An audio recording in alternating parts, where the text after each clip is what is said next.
I told him afterwards that it's just fun for me to be along for the ride and be the coach and watch these guys practice during the week, and their focus, their discipline, their toughness, and their willingness to exert themselves during the week and just play hard. And they have a smile on their face. They compete. They like each other. And it's a lot of fun for us as a coaching staff. So, I mean, we were good in all three phases tonight. I mean, I don't really need to get into statistics or all that. I mean, everybody saw it. And so I was just proud of our guys. We were able to get a number of young players in the game, and they performed well. We had a couple mistakes. We got lined up wrong defensively, gave up a long throw. And then we had a running back and obviously a running back quarterback problem. We set the ball on the ground.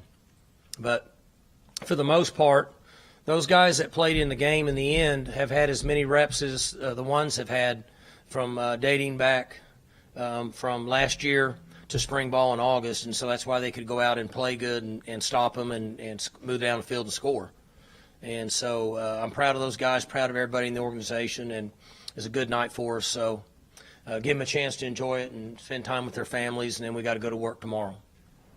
Mike, you guys had Barry Sanders here tonight, honored him, and then you pull off that running performance. What made you guys so effective in the running game? I think we just blocked. We were physical. 72 wasn't in there. 60 had to come in and play. I mean, I think he played great. Danny got banged up. He had to go out. 66 had to come in for him. And they were just physical up front and blocked him. And I think our running backs ran hard. I think they were physical, and they dropped their pads and ran hard. You talked before about Jalen Hines looking like Santa Claus with Barry. With Barry here, did Jalen maybe have a little more energy in his step? Oh, I mean, for the story, I'd like to say yes, but Jalen likes to play. I mean, I'll say yes for your story. Jalen likes to play, loves to play, he competes. Coach Waz took him over to the reception last night and let all of them spend some time with him. And then, Barry told me today that he enjoyed that part of it as he always does. But it's pretty cool that, I mean, this day was for the greatest college running back ever. I don't think that's even up for debate. And I don't know what we rushed for. We probably rushed for 300 yards. I don't know. What did we rush for? Yeah.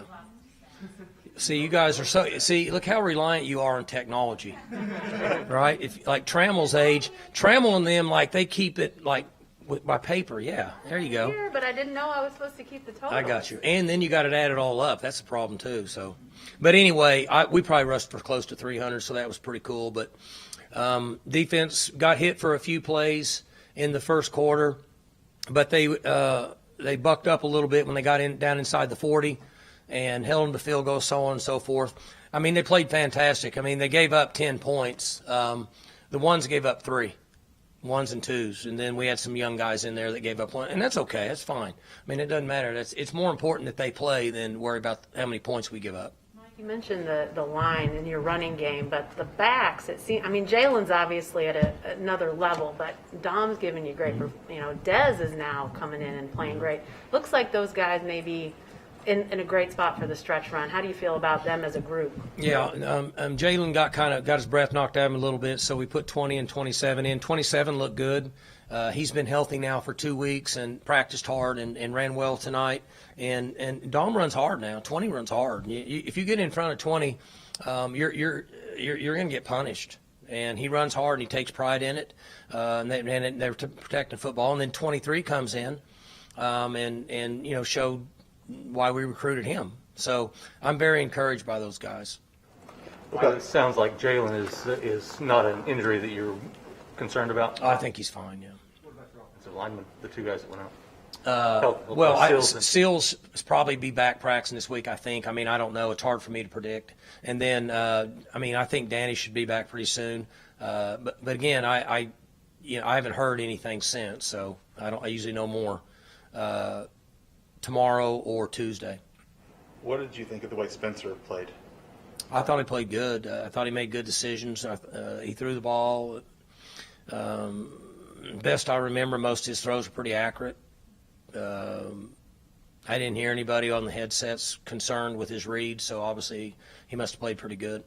He threw some passes away when he needed to throw them away. That's a good sign, right? Sure it is, yeah. Sometimes the other team gets a chance to call good plays and make good plays too, so everything's not going to work. And at the position he's playing, at times, 2nd and 10 is a lot better than trying to force something and give the other team an advantage. And now that you brought that up, I thought he's probably pretty good at that tonight. Was there a reasoning behind not going to Shane? I guess redshirt. Yeah, he's still got a chance to redshirt. What did it mean to get Gunner in there? What's that? What did it mean to get Gunner in there for you? Well, Gunner's worked. And with Gunner, I try to make decisions if he wasn't my son, but it's harder on him. I'm harder on him. He's last in line. He's last in line to get reps at practice and out here. But then to a certain extent, what would I do if he wasn't my son? Well, then I would have he's earned his time. He's earned his right to go in the game. I put him in. So I don't want to ever punish him because of that. He gets punished enough because he's my kid. So it was his time. He was due. Shane has a redshirt capability, and 6 has been great for us. He got some time, and we like to keep him going. But then, you got to get young guys in, and he's a young guy. He needs to go in. His heart needs to beat out of his chest. He needs to call signals. He needs to get guys lined up. He needs to figure it out and play. I thought he would have pulled the ball one time. Well, he pulled it one time. I thought he was going to pull it another time. But it's good for him. He needs to get in there and get used to it. That's how you learn. Mike, one of the first things you said in your opening statement was it's been fun for you to be along for the ride with this team. Are you and maybe others on this team starting to allow yourself to think about what this season could lead to? I mean, just keep winning and what you guys might accomplish this year? I'm sure everybody does. Now I try to not ever think past tomorrow's practice, but human nature is that, and I can only imagine that the players and everybody, but it's not just coaches talk. I spend my time stressing to them the importance of what tomorrow brings and what's got them here. What's got them to this point is their focus, their discipline, and their toughness, and staying the course. And it's just so difficult in the world today with social media and the outside people who now are going to tell them how great they are more than ever for them to stay focused. But there's always somebody around the corner. And that's what my 12 years in wrestling taught me. As soon as you start thinking you're pretty good, there's somebody down the street here is gonna whip you if you back off any at all in your training and your progress in getting better every day. And that's what they can't do. They just got to stay the course. Does the fact that, you talked about how much fun they're having, does the fact that they can have fun and stay the course at the same time kind of encourage you? Yeah, this team, I've not been around a team that is that it likes to be around each other and likes to practice and has fun to the point where almost it worries me. In practice, I'm like, I've told you this, I'm like, I don't know, are we having fun? Are we getting better? And they like it and they go play hard. And it's just an unusual group. I mean, they just, I wish I could say that I was the one I was the reason for that, but they will develop their own chemistry in our culture. We have a culture that we all follow the rules and we all have a way that we think and we work and unselfish commitment and be humble, but that doesn't mean it's going to always work every year. So they have to create their own chemistry, and that's what they've done. Does the fact that there's so much uncertainty in the conference, I mean, the teams that you guys play week to week, teams beating each other and teams that you think, does that create a little bit more of a grounding amongst your guys? Yeah, I think it does. And really, Jenny, it's across the country. It's not just us. I mean, you look around the country and just about every league, pretty much everybody can beat everybody. That's what I said the other day on Monday in the media day. That's what college football is such a hot stock right now. That's why we got to be careful about it. We don't mess with it too much because the television market and the fans is what drives this revenue in this game up.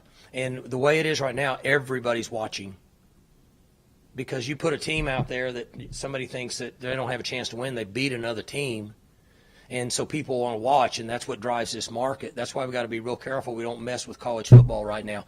It's not much fun for the coaches because we don't get any off weeks. I mean, there's just no guarantee wins.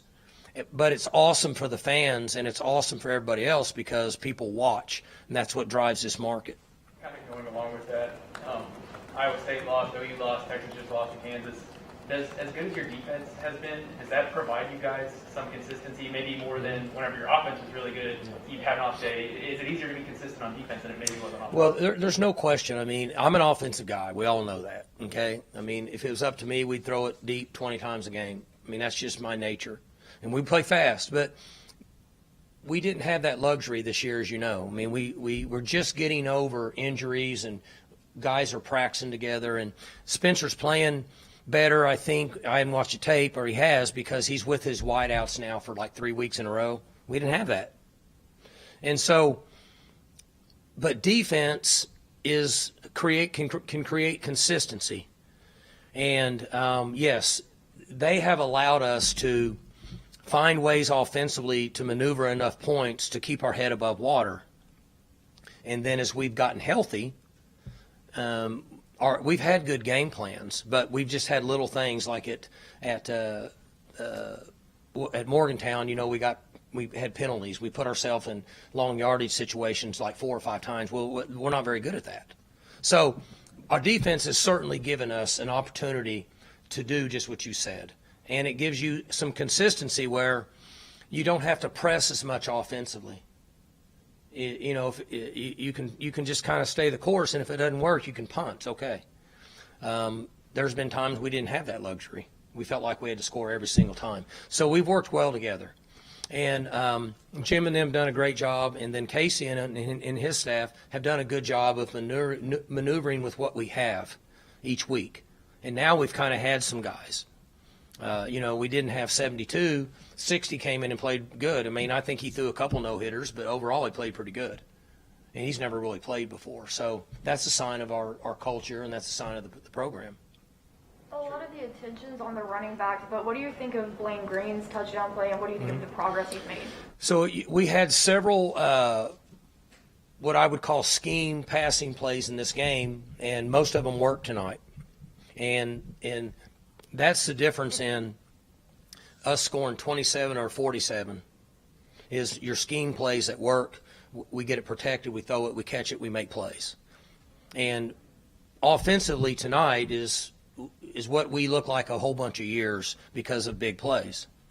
And, you know, the twin is young. I mean, he's just kind of getting used to how the game's played and the speed of it and the physicality of it. And, you know, we scored the one touchdown, and he was slow coming backside and ran into Jalen. He almost tackled it himself because he's new. He just hadn't figured it out yet. But he looks good when he catches it. Trey Sterling was dressed during warm-ups. Do you anticipate getting Trey's back at it.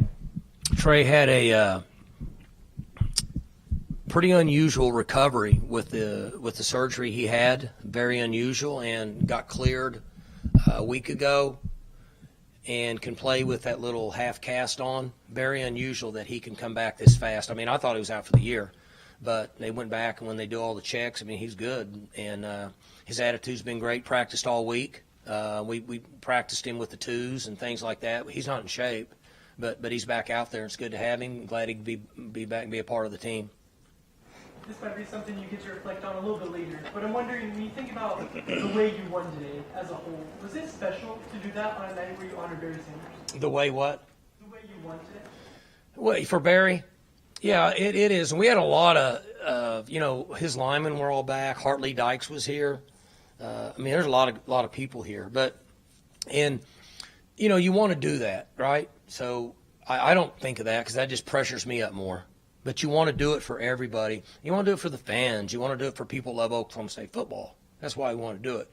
And to be able to win like that, particularly after they played so well last week and played with a ton of emotion, and they're very athletic and they can run. And I was concerned with some of the things they do on both sides of the ball.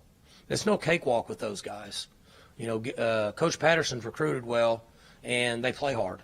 But the truth is tonight our guys took the life out of them, and then we pounded on them, and that happens sometimes. At the statue unveiling, Pat Jones said he was going to talk shorter than you, but he ended up going longer. Coach Jones did at the ceremony? Well, that's good because I'm sure Barry didn't talk very long, right? So I went a little bit longer than I should have to try to give the people their money's worth because I knew Barry wasn't going to say very much. But I forgot about Coach.